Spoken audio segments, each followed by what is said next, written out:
On the evening of Saturday, September 22nd, dozens of Americans settled in to watch the BS of A, but were unable due to a technical problem. These are just a few of those somewhat interesting stories. It was last Saturday night, 10 p.m. I sat down to watch the BS of A with Brian Sack, my favorite Brian Sack theme show on the Blaze Network. Turned on the TV, and it was completely black, like the Harlem Globetrotters. I was watching live and, whoa. Saturday night was crazy. I had a bunch of people over, and we were watching TV, and our night was just completely ruined. I was 4 boxes of wine into my evening, so my reaction may not have been appropriate, according to one of the many 911 dispatchers I called. I kept yelling at my pregnant sleeping wife, "This is our funniest episode yet!" I was laughing almost straight through. It wasn't until later that I learned that wasn't our show. It was just a black screen. I honestly couldn't tell the difference. It was the worst case scenario. The episode of Law & Order SVU was a rerun. Oh, what's that? Oh, our show? Oh, no. Oh, God, no. I don't watch that. I spent the entire night crying in shame in my bathtub. So, like every other Saturday night, really. Were those guys home on Saturday night? That makes sense. Wait, they broadcast what we shoot? You've got to be kidding me. That's hilarious. It won't happen again. Ben is taking the tape over to broadcast control right now. There you go. Well, that should do it.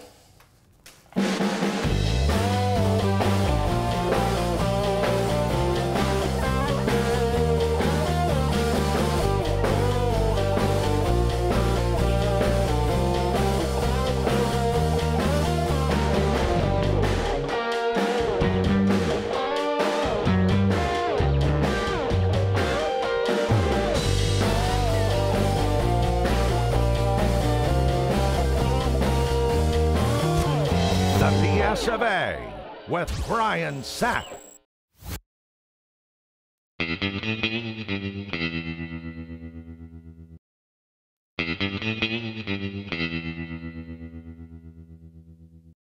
Hey, you got a problem with me? What are you doing? Why are you starting trouble, man? You got a problem with me? Yeah. Guys. Guys. Guys, get up. Stop. How dare you look at me like that? Guys. I'm gonna lie on the ground. Stop. All right, here we go. So we start fighting and wrestling. Snapping pose. Security Council! All right. Oh, you've never been punched there. You killed him. I killed my hand. Oh, do I want help with my hand? Yo, you're next, man.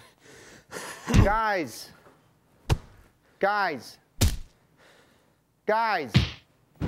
Good evening, I'm Brian Sack, and this is the BS of A. What you just saw was an opinion of the United Nations shared by many Americans. And speaking of many Americans, here are 3. Ahmadinejad speechwriter and comedian Matt Fisher. Right.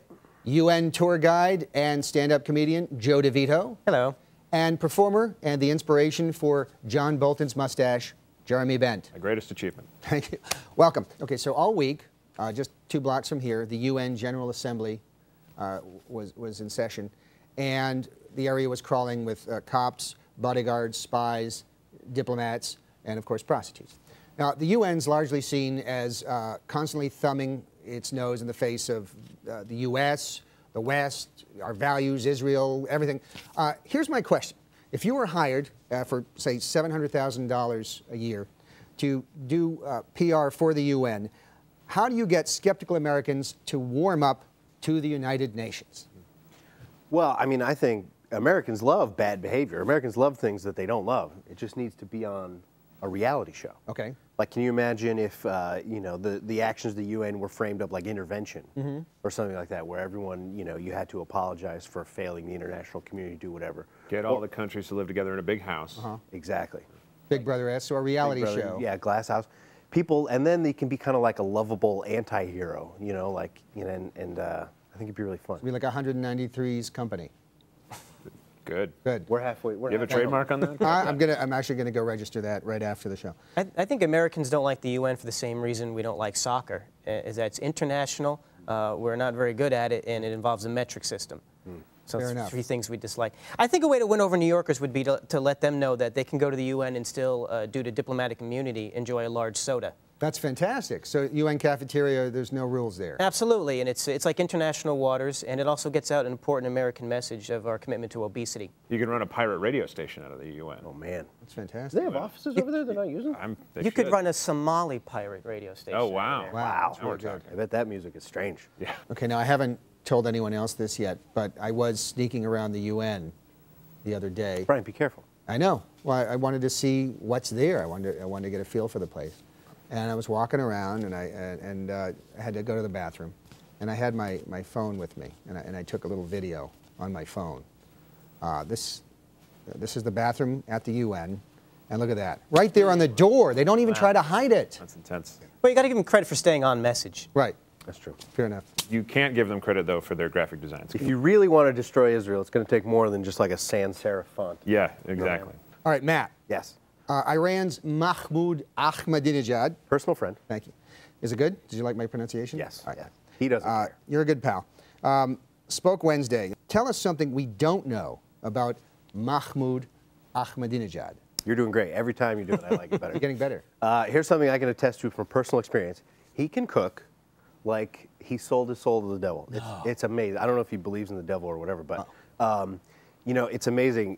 He would be an international level cook. He's the executive chef of a restaurant in Tehran called Foie. And it's not super to my taste. It's a little bit like a couple of years ago. It's all foam, this and whatever. But that would be at least a Michelin one-star restaurant if they didn't execute Michelin reviewers at the border. Oh, that's a shame that they do that. Well, I mean, it's less crowded. It's easier to get a table, quite frankly, because then you get the tourists. And Okay. Boutros Ghali, Kofi Annan, Ban Ki-moon, and now Jeremy Bent. Finally. All right. You are Secretary General of the UN. What's the first thing you do? Well, tensions are high at the UN. You know, you get all these countries in one room. Old disputes explode. People get very hot under the collar. I think what we need to do at the UN, get an intramural sports league going. Basketball, maybe baseball, you know, not soccer, because as we said, we're not very good at it. No. You get the Security Council be captains. You know, they pick. You can have a little gamesmanship there of who you're going to pick. You can trade some favors. You know, maybe you start trading countries on your intramural team, but you get the aggression out in the game, you know, on the ball field or the court, whatever we're playing. Yeah, now, would this be a system where you have to call your own fouls? Because that's an intramural thing a lot. Oh, yeah, I know. What I would hate to have happen is for there need to be some sort of international community or organization set up to moderate the fouls in basketball fouls between these teams. Referees. You would need a NATO or you would need a UN that would like. Yeah, that would be. That would complicate things. Well, let's keep it on the honor system. Right. Gotcha. Because they're so good at that so far. Yeah, let's accept that most gone really countries well. are going to ignore that. Right. Yeah. I All just right. hope some of the fatter countries don't go shirts against skins. Yeah, well, and fatter countries being, I guess The Russia's United pretty States big. and Yeah. Russia. Yeah. All right. In the UN's storied history, what is your favorite empty threat? Oh, wow. That's a big question. I know, there's a lot to choose from. Yeah. Well, they still owe us Nicole Brown Simpson's killer. True. They did promise to, there was a UN resolution 73.6. Yeah. Yeah. So I mean, that's just. I mean, we make fun of them, but they have a lot of stuff in the hopper still going. I like a good sanction, you know. I think those are always a good time. I think they're my favorite sanctions because they're so effective. They have Which sanction? you know, the ones that they put on, What's the one where they say they're going to do something? and it had a big effect on that country. Right. And it really stopped them from doing all the things that we were sanctioning them for. This is a good Wikipedia question. Yeah. It's hard to remember because those countries shape up, Yeah. and They then do. sort of And never then spoken. Fall It's never in line, spoken then of you again. forget about them. And then you're like, why did we ever sanction them in the first place? Yeah, they're I good boys can't now. remember. They're When behaving you now. see those UN peacekeepers in those blue helmets, you know, time to knock off the Yeah, one tell me, round. people in Sudan were like, oh, thank goodness. Yeah. Here they come. Canada Problem was one of the solved. most antagonistic countries in the world. Right. Right on our own border. Throw some sanctions on there. No more widescreen TVs for you. Right. And then bang. Now Straighten them out. Right. And Have fun curling that. Yeah. Enjoy your standard def curling. All right, guys, we're going to wrap this up. Thank you, panel. We've much, much more BS to come right after this. Be right back.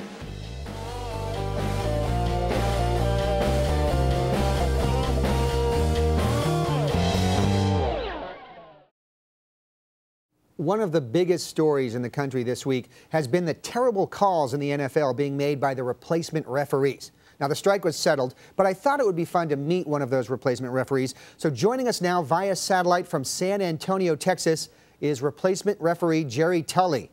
Hey, it's great to be here, Brian. That intro was a real touchdown. Was it? I don't know. All right, Jerry, coming into this job, what was your experience as a referee? Well, I would ref Pee Wee League games on the weekends when I'm allowed to see my son, but let me tell you something about Pee Wee League games. They are so L-A-M-E. That spells lame, all right? They start at 9 a.m. They don't have cheerleaders, and the parents are always shouting stuff at me if I miss a call. Well, do you miss a lot of calls? Yeah, when I'm drunk. Okay, what was your favorite memory of being a replacement referee? Oh, boy, there are so many, you know? Actually, it's just mostly the thrill of playing God, all right? By my final weekend of playing games, I would just let disputed calls be decided Old West style. Good God, is that man dead? Yeah, well, you see a dead man, I see a decisive fourth quarter touchdown. I guess you're more of a glasses half empty kind of guy? Yes. Okay, how did the NFL find you, Jerry? Oh, that was from my prison's work release program. You know, I figured I'd be picking up trash on the side of the road huffing paint thinner, so this was marginally better, all right? Instead, for three glorious weeks, I called NFL football games while secretly getting high on paint thinner. All right. Well, what were you locked up for initially? Fraud. Now, I'm not saying I'm wearing this fancy LoomTech watch as a payment for throwing a game, but that's exactly what happened. Okay. Jerry, why exactly are you in San Antonio anyway? Oh, because last week I was the lead ref for the Vikings 49ers game. Jerry, I don't know a lot about football, but I do know that neither of those teams play in San Antonio. I know that. Now.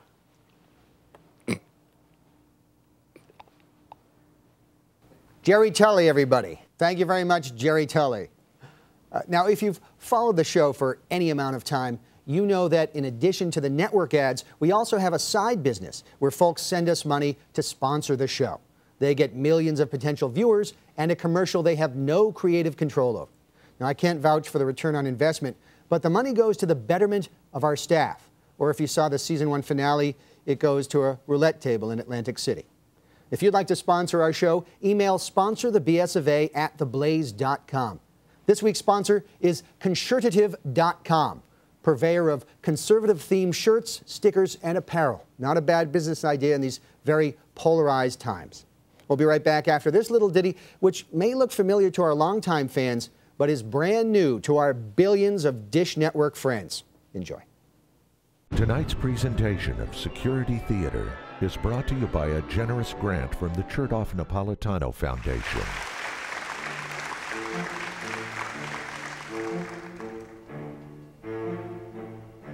Take off your shoes, fold your stroller up, and put your wallet in this filthy cup. Laptops out, put them in the bin where someone's nasty shoes have just been.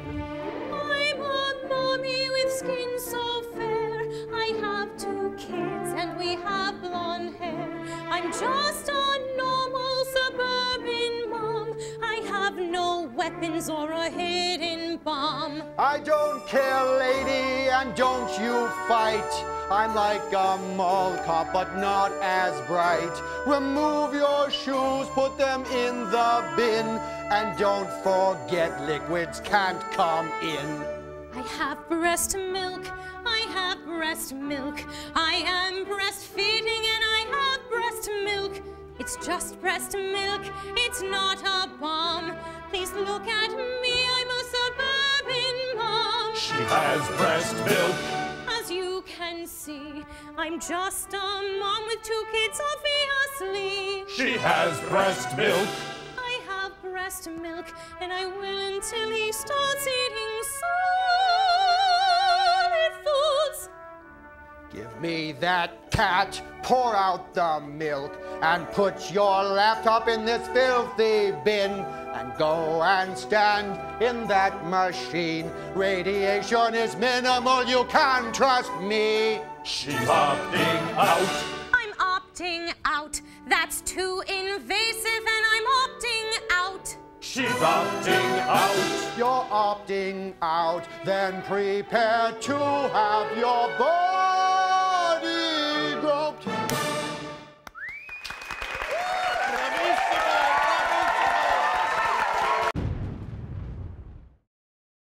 And now, Brian explains child beauty pageants to an alien. Children's beauty pageants? Yeah. Okay, how do I explain that?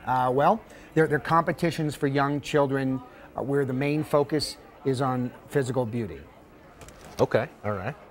Girls wear grown-up makeup, sometimes elaborate, sexy outfits, and they're judged by adults on who is better looking. Huh, I see.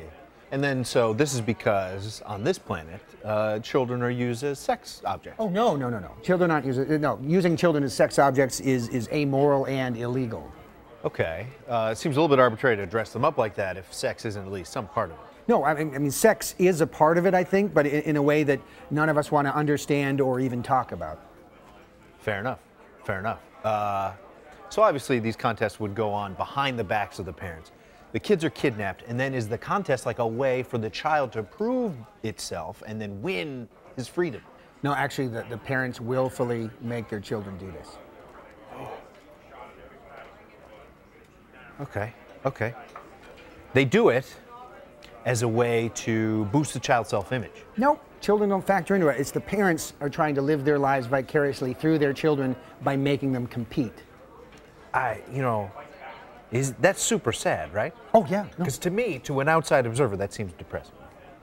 At the end of the contest, there must be some great reward, some honor that the person is given.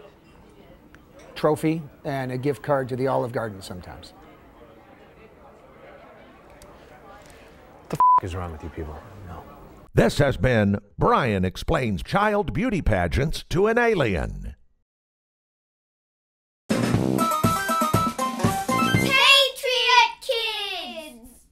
Let's pick a word from the word tree. Here you go, Liberty. The word is history. History means the events of the past. Our country has a unique history.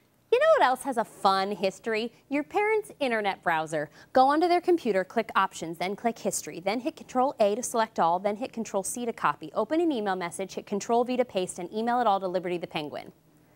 Fun!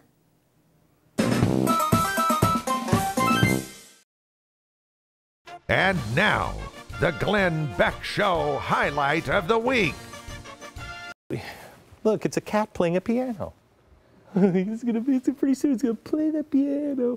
The Glenn Beck Show highlight of the week is brought to you by Concertative.com, retailer of shirts, stickers, and apparel for the right-leaning consumer.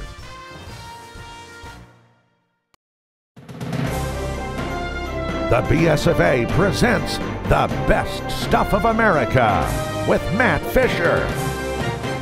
Mobile homes. I wish you could see my house. It's beautiful. It's where my wife and my son live. It's where I collect my trophies and memories of things I've done. But I can't show you that because my house is stuck in Brooklyn right now. Next time. Whitesnake. Happy birthday, Ben. No, it's not my birthday, Brian. I got you a gift. Oh, you did? Yeah, last night the ghosts of Ben, past, present, and future came to me and warned me that I'd better change my ways. You know, that sounds like Ebenezer Scrooge from A Christmas Carol. I think I know the difference between a movie and a dream, Tiny Tim. Ben, it's Ben. Here you go. I survived Obama's war on America. Brian. Funny, right? I got it from Concertative.com, the easy-to-pronounce company that sells cool shirts and stickers and accessories to people who love Ronald Reagan. What is that? Oh, that's the sound they make around here every time you say the name Ronald Reagan. Listen, I can't possibly wear that shirt, Brian. I'm sorry. Don't tell me, Ben. You're allergic to cotton? No, Brian. I live in New York City. How long do you think I could wear this shirt in public before getting killed? Come on, Ben. Are you telling me in this day and age, people won't appreciate some good old partisan japes? I don't know. Well, I do. They're not mindless zombies, Ben, just mindless voters. Everyone appreciates your right to have an opinion. Well, I guess you're right, Brian. You know what? Thank you. Thank you for the shirt. I will wear it proudly. Please do. Get out there and make them laugh, Ben.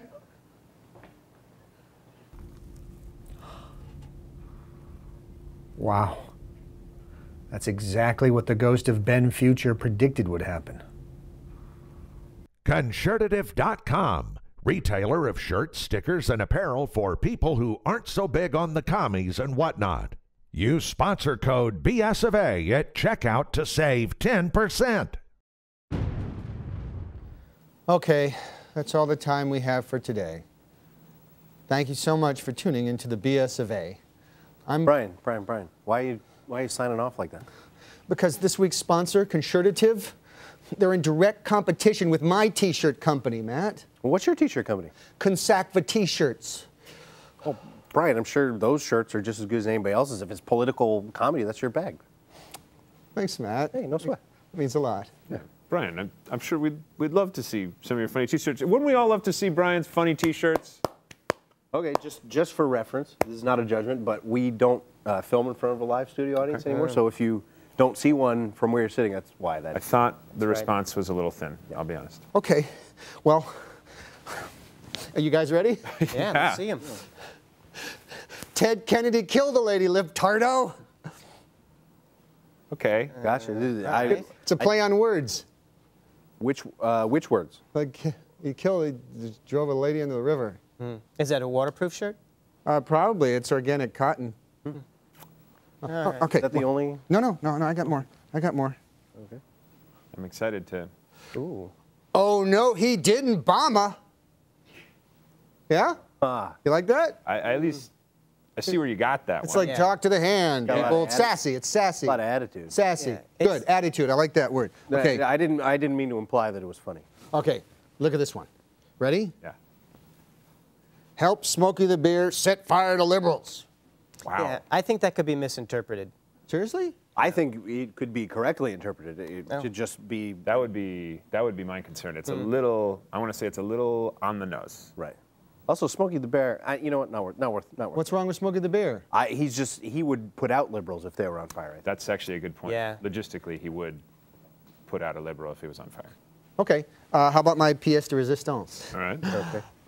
Oh, yeah, right? Come on. No, Brian, come on, man. Those are really bad swears. There's not even any verbs. Like that's not meant to be funny, right? I think it is a crime to print most of that. What is on that shirt? I feel good about this. I knew you guys would like it. Thank you. I don't. All right. That's all the time we have for this week's BS of A. Join us next week for an all-new episode. Good night, America. I don't like, but I don't want to give you the impression. I just want to be on everything. I don't like.